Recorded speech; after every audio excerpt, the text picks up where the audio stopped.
इस देश और इस दुनिया में हर पेपर जाली तरीके से बनाए जा सकते हैं। जी हां, अदालत में चल रही थी सुनवाई और सुप्रीम कोर्ट की बेंच की तरफ से आई ये एक टिप्पणी, और इस टिप्पणी के बाद रास्ता खुल गया था कि आधार कार्ड और वोटर आईडी को शामिल कर लिया जाएगा उन जरूरी दस्तावेजों की सूची में जो दस्तावेज चुनाव आयोग ने एसआईआर के लिए वैलिड बताए हैं। कुल मिलाकर सुप्रीम कोर्ट की बेंच ने भले ही एसआईआर पर रोक न लगाई हो, लेकिन बीते दिनों सुनवाई के दौरान जो सुझाव दिए गए थे, आज उन सुझावों को आदेश में बदल दिया गया। कह दिया गया ज्ञानेश कुमार के आयोग को कि आप आधार कार्ड शामिल करें, वोटर आईडी शामिल करें। लेकिन इन सब के पीछे की वजह क्या थी, आज उस वजह को टटोलना भी जरा ज्यादा जरूरी हो चला है। आज उन दलीलों को भी टटोलने की जरूरत है जो दलीलें चुनाव आयोग ने दी और जिसका काउंटर एडीआर ने किया। लेकिन जरा सोचिए, यदि वो काउंटर नहीं आया होता तो फिर क्या होता?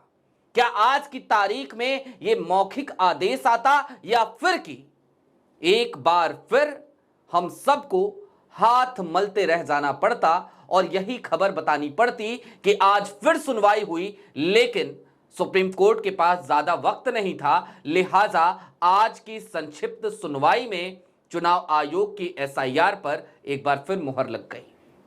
हुआ क्या और हो क्या रहा है? चुनाव आयोग को आज जो कुछ भी सुनना पड़ा, क्या उसमें चुनाव आयोग की कोई फजीहत हुई है, या फिर कि चुनाव आयोग बिल्कुल आराम से, बिल्कुल तल्लीन होकर एसआईआर कराता रहेगा और विपक्ष अपना माथा पीटता रहेगा क्योंकि सुप्रीम कोर्ट की तरफ से उस तरीके की कोई सख्ती नहीं की गई जिस तरीके की सख्ती की उम्मीद एडीआर को थी या फिर कि बाकी याचिकाकर्ताओं को? इन्हीं सब बातों को जरा गंभीरता से समझने की जरूरत है। समझने की जरूरत है कि आज सुप्रीम कोर्ट में जो कुछ भी हुआ उससे बिहार के मतदाताओं को फौरी राहत मिली है या फिर कि यह सब कुछ एक छलावे की तरह है।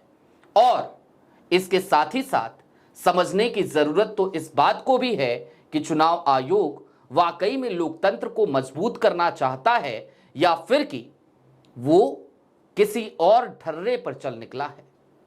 नमस्कार, मैं स्वप्निल, आप मुद्दा देख रहे हैं। आगे बढ़ें उससे पहले एक छोटी सी अपील है। तकरीबन 2.5 सालों की मेहनत के बाद हमने जो मुद्दा चैनल, पुराना मुद्दा चैनल खड़ा किया था, एक ठीक ठाक सब्सक्राइबर बेस के साथ वो चैनल हमसे छिन चुका है। आज की तारीख में ये नया चैनल है। इस नए चैनल पर आप सभी का स्वागत है और हम इस बात को लेकर बहुत शुक्रगुजार हैं कि आपकी मोहब्बत बड़ी तेजी से इस चैनल पर हमें मिल रही है। आप हर दिन बड़ी तादाद में हमसे जुड़ रहे हैं। इसके साथ ही साथ अपील ये भी कि आज की तारीख में मुद्दा, जाहिर सी बात है, चैनल के छिन जाने के बाद और पहले से चल रही दिक्कतों की वजह से आर्थिक संकट के दौर से गुजर रहा है। लिहाजा मुद्दा एक संस्थान है, उसको संचालित करने में यदि आप अपना सहयोग देना चाहें तो स्क्रीन पर दिख रहे क्यूआर कोड का इस्तेमाल कर सकते हैं या फिर कि नीचे दिख रहे यूपीआई नंबर का भी इस्तेमाल कर सकते हैं। अब आगे बढ़ते हैं, खबर की तरफ चलते हैं और सबसे पहले तो यही समझने की कोशिश करते हैं कि आज सुप्रीम कोर्ट में आखिरकार चुनाव आयोग की फजीहत क्यों हुई। क्यों 2-4 ही सही लेकिन ऐसी टिप्पणियां आई जिनकी वजह से चुनाव आयोग के जबान पर ताला लग गया। क्या अगर एडीआर का हलफनामा नहीं आया होता, काउंटर एफिडेविट नहीं आई होती तो यह हो पाता? और ऐसे में आपको समझना पड़ेगा कि जब चुनाव आयोग ने अपना एफिडेविट दिया था तो उस एफिडेविट में क्या कहा था। चुनाव आयोग ने सीधे तौर पर यह कह दिया था, सुप्रीम कोर्ट के उस सुझाव को मानने से इनकार कर दिया था कि आधार कार्ड और राशन कार्ड और वोटर आईडी जैसे पहचान पत्र को भी शामिल किया जाए, एसआईआर के तहत वैलिड डॉक्यूमेंट, वैलिड दस्तावेज माने जाएं। लेकिन उसके बाद जब चुनाव आयोग ने अपना एफिडेविट दिया तो उस एफिडेविट में चुनाव आयोग ने कहा कि ये तमाम दस्तावेज तो फर्जी तरीके से बनाए जा सकते हैं, लिहाजा हम इन्हें वैलिड दस्तावेजों की सूची में नहीं रख सकते। चुनाव आयोग का ये एफिडेविट और इसके बाद फिर दाखिल हुआ एडीआर की तरफ से काउंटर एफिडेविट, और उस काउंटर एफिडेविट में कुछ दलीलें दी गई। मसलन बड़ी दलील तो यह भी थी कि चुनाव आयोग एक तरफ तो यह कह रहा है कि वो आधार कार्ड को शामिल नहीं करेगा क्योंकि फर्जी तरीके से बनाए जा सकते हैं, लेकिन चुनाव आयोग जिन वैलिड दस्तावेजों की बात कर रहा है, चाहे वो जाति प्रमाण पत्र हो, चाहे वो निवास प्रमाण पत्र हो, या फिर कि पासपोर्ट हो, आधार कार्ड इन तमाम दस्तावेजों को बनवाने के लिए उस प्रक्रिया में एक प्राइमरी दस्तावेज के तौर पर इस्तेमाल किया जाता है। यदि आधार कार्ड फर्जी है तो फिर वो तमाम दस्तावेज भी फर्जी तरीके से बनाए जा सकते हैं, वो तमाम दस्तावेज भी जाली हो सकते हैं। और इस दलील के बाद सुप्रीम कोर्ट की बेंच की तरफ से एक प्रतिक्रिया आई। जस्टिस सूर्यकांत आज बड़ी जल्दी में थे क्योंकि उनको चीफ जस्टिस ऑफ इंडिया यानी कि BR गवई साहब के साथ एक बैठक में शामिल होना था। सुप्रीम कोर्ट की एडमिनिस्ट्रेटिव मीटिंग थी, लिहाजा उन्होंने आज लंबी चौड़ी सुनवाई नहीं करी, संक्षिप्त सुनवाई करी, लेकिन उस सुनवाई के दौरान उनकी एक प्रतिक्रिया आई, उनकी एक टिप्पणी आई।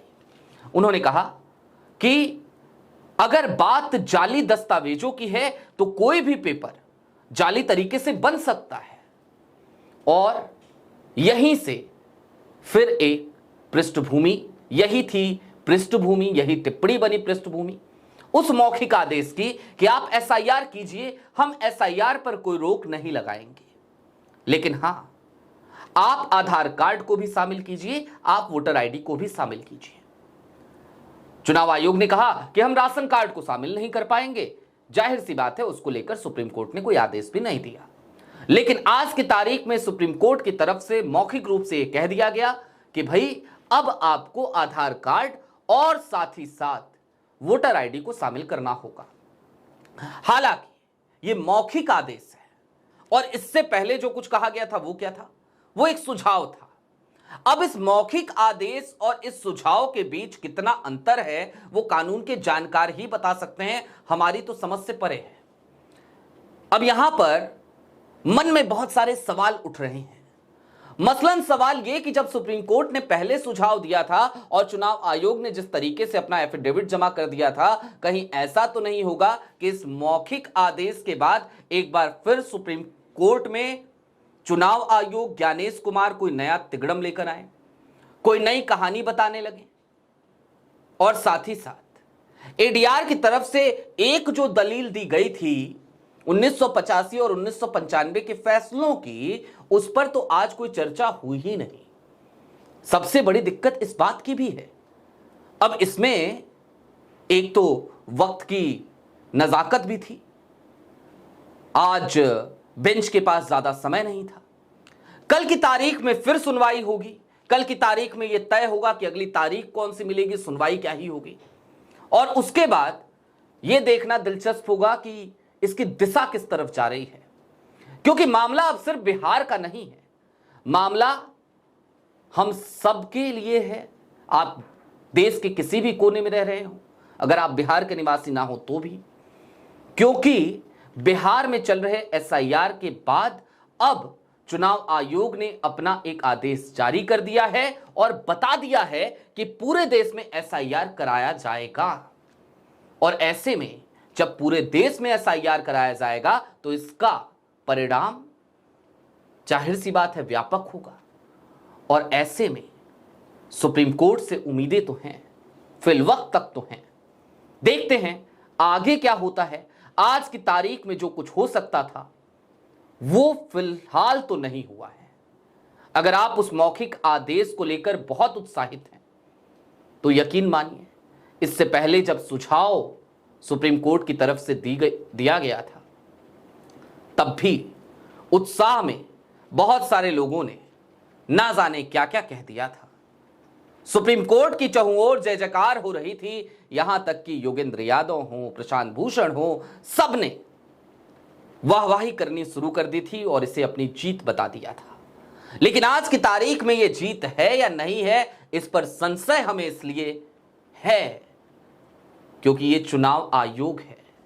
ज्ञानेश कुमार का चुनाव आयोग है, राजीव कुमार का चुनाव आयोग तो फिर भी गनीमत थी। किसी बात का जवाब देना होता था तो गोलमोल जवाब दे देता था या नहीं देता था, कह देता था जो कह रहे हो बकवास कह रहे हो। लेकिन आज की तारीख में ज्ञानेश कुमार हैं, नए चुनाव आयुक्त हैं, और मजे की बात यह कि ज्ञानेश कुमार का आयोग किसी चीज को सिरे से खारिज नहीं करता बल्कि फैक्ट चेक करता है।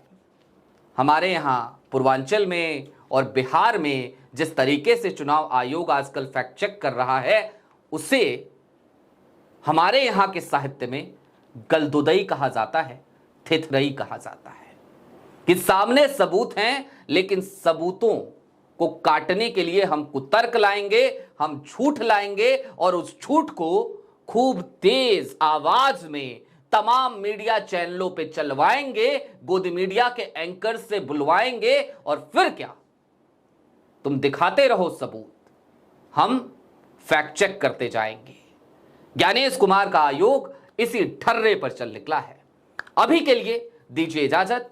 चलते चलते फिर वही अपील, चैनल पे नए हो इस चैनल पे तो सब्सक्राइब जरूर कीजिए, और यदि आप सक्षम हो तो छोटी छोटी मदद मुद्दा की जरूर कीजिएगा। शुक्रिया।